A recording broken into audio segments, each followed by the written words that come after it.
Teknologia gailu konplexu eta berriekin lotzen du askotan. Ordenagailuekin, espaziontziekin, robotekin, mugikorrekin, gailu teknologiko berriekin. Baina gizakia denetik bere ingurune naturala kontrolatzen eta moldatzen hasi zen. Elementu naturalak tresna simple bihurtzen hasi zen. Teknologia erabiltzen hasi zen azken batean. Adibidez, sua kontrolatzeko abilezia lorpen garrantzitsua izan zen. Elikadura moduak asko aldatu baitzituen. Eta gurpilaren asmakizuna ere aurrerapen itzugarria ekarri zuen pertsonen eta bestelako produktuen garraioan. Beraz, teknologia ez da gaurko kontua. Gaur dugun teknologia gure arbasoek asmatu zituzten aurrerapen teknologikoei esker daukagu. Zer da teknologia orduan?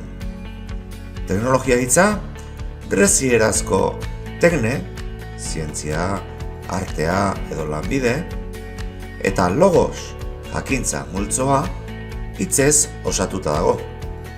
Hainbat definizio dituen arren, guk hauxe erabiliko dugu. Espezie batek bere nahi eta beharretarako behar dituen tresnak eta prozedurak sortzeko erabiltzen dituen ezagutzen eta trebetasunen multzoa da.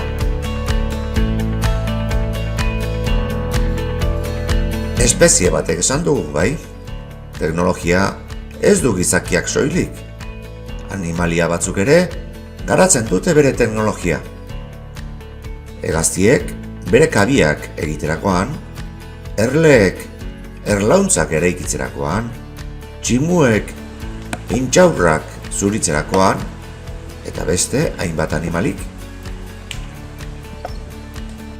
Gizakiei dagokionez, gizakiak bere beharrak asetzeko, arazoa konpontzeko, azken batean bere ongizaterako sortu dituen produktu konplexuak eta sinpleak, eta prozedurak eta metodo teknikoak ere teknologia osatzen dute.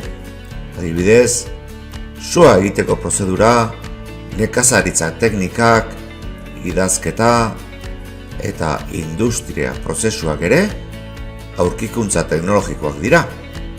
Objektu zehatzak ez badira ere,